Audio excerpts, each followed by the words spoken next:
Welcome to the Heels on Water podcast.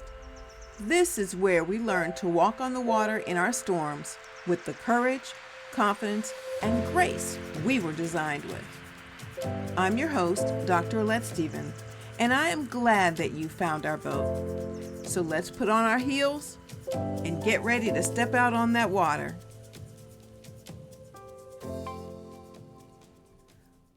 Almost every woman who has borne a child can relate to the pain and discomfort felt along the way from the beginning of the pregnancy to the end. 9 months is a long time to take something moment by moment. How did we make it through? What enabled us to overlook or endure the pain and discomfort? Do you remember how we did it? We kept our eyes on the prize. We thought about the gift which would be delivered at the end of the experience. I don't know what you were told, but they told me I would forget the pain once I held my daughter. They lied. I won't catalog them for you, but I had a lot of discomforts to forget. Right or wrong, I told my husband that he may have to get another hobby until I forgot what the first pregnancy felt like. Don't get me wrong, the gift of my daughter was absolutely wonderful. However, was I ready to sign up for another tour of duty right away? I think not. On a bigger scale, pain is a necessary part of life after the garden in all areas, not just childbirth. In the garden, all was well and perfect. After the fall, pain was mandated. God instituted the original tough love, shall we say. God was not playing. He wasn't playing the piano, the harp, the radio, games, nothing. In 2011, Donald Lawrence and Company released a song titled Spiritual. However, the theme of the song was introduced in the first half of the 20th century by a French philosopher and paleontologist and Jesuit priest, Pierre Teilhard de Chardin. Excuse me if that wasn't quite right. I didn't take French in school. Teilhard de Chardin said, "We are not human beings having a spiritual experience. We are spiritual beings having a human experience." The reality is, this human experience will come with pleasure and pain. It's a package deal. Since we have to deal with pain, we should learn how to best work with it. As noted in John chapter 14, verse 16, Jesus sent back a comforter to help us manage the experiences, including the painful ones, that he knew we would encounter in this world. We would not need comfort if there was not to be any pain, or at least pain we could handle by ourselves. Your natural instinct is to avoid pain and discomfort, and I hear you. I don't like it either. However, I submit this to the jury. Our job is not to avoid the pain, but to discover or realize the gift behind the pain, as in pregnancy. Whoa, did I just say that? Yep. In her book, It's Not Supposed to Be This Way, Lisa TerKeurst shares a time when she experienced excruciating abdominal pain. She found no relief from the pain even after praying. Now, to avoid a spoiler alert, I will simply say that the result of her story is that if she did not experience the pain, the doctors would not have discovered what was truly causing the pain. God used the pain to save her life. As she says, the pain kept her in the hospital and gave doctors a reason to continue running tests. She reports that if God had taken away the pain as she asked, the result would have been that she would have died. Instead of letting pain and discomfort cause you to feel like a victim, look for the silver lining or the purpose behind it, kind of like Pollyanna did. Are you familiar with her story?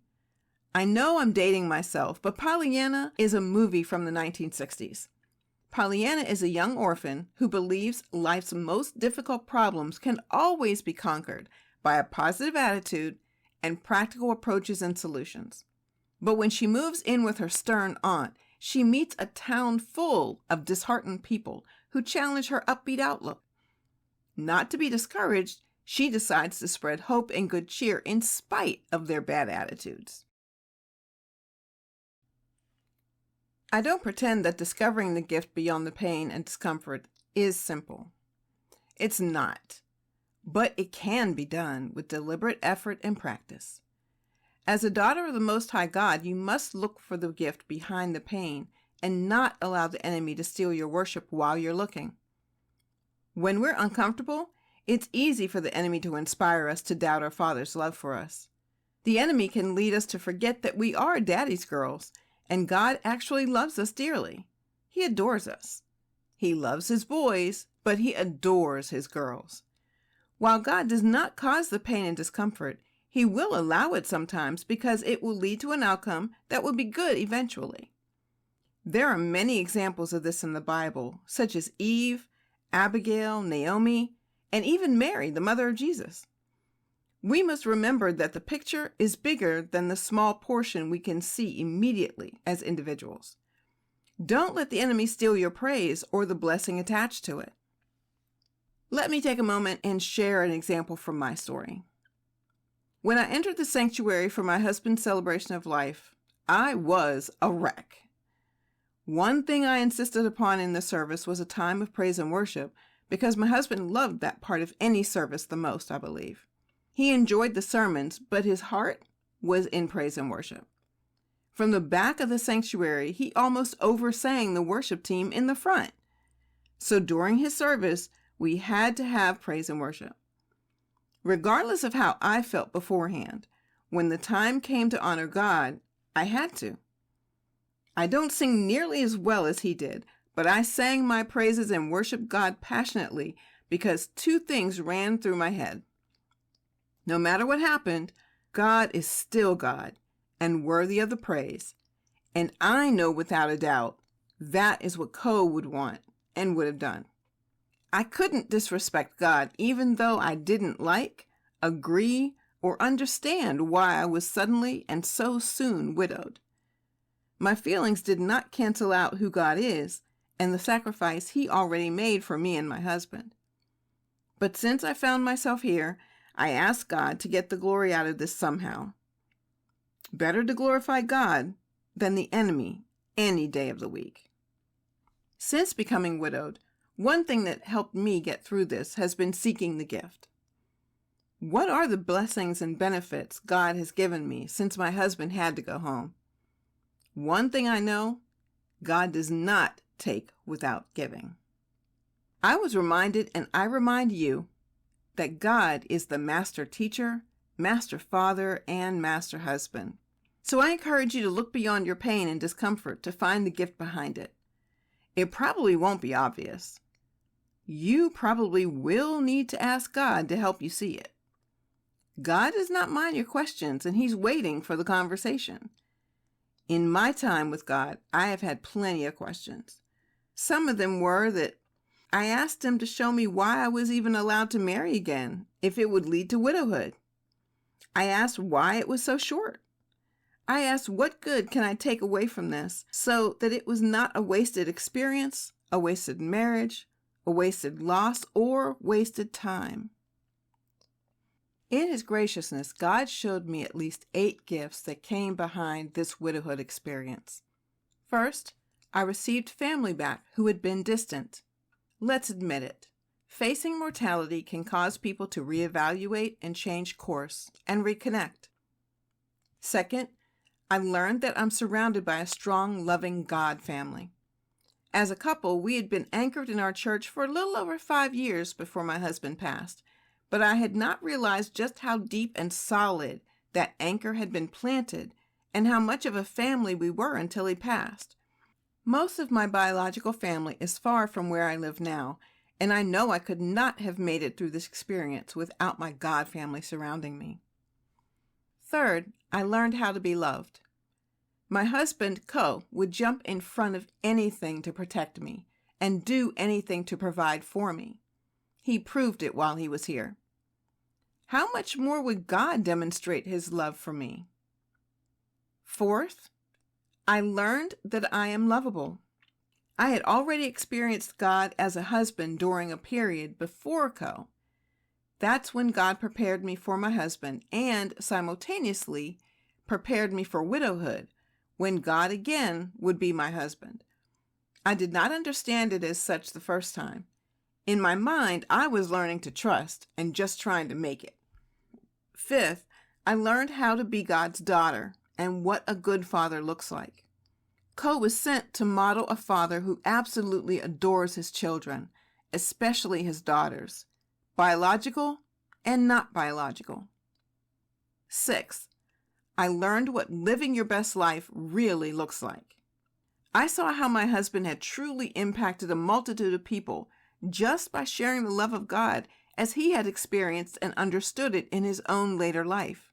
I don't believe he even knew how much impact he had. He was truly just trying to live his best life by dying to himself and living for God as one of God's ambassadors. Seventh, I learned my why. This lets me be a strong witness for him.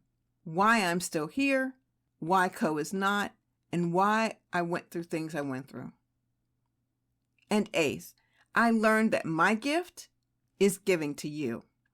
On this side of the pain, where I am allowing the Comforter to comfort me, I am able to speak and comfort others, as explained in 2 Corinthians chapter 1, verses 3 and 4. All praise to God, the Father of our Lord Jesus Christ. God is our merciful Father and the source of all comfort. He comforts us in all our troubles so that we can comfort others. When they are troubled, we will be able to give them the same comfort God has given us. Even though I became disappointed, I never got mad at God. I didn't think I had that right. In spite of the pain, I still worshiped God because regardless of my circumstance, He is still God and worthy of praise and honor and worship. As hard as it is to believe sometimes, there is a gift in the pain. We may see it sooner. We may see it later. We may not see it with our own eyes on this side. But we can be assured that the Most High God is the God of order, and He wastes nothing. No time, no experience, no opportunity.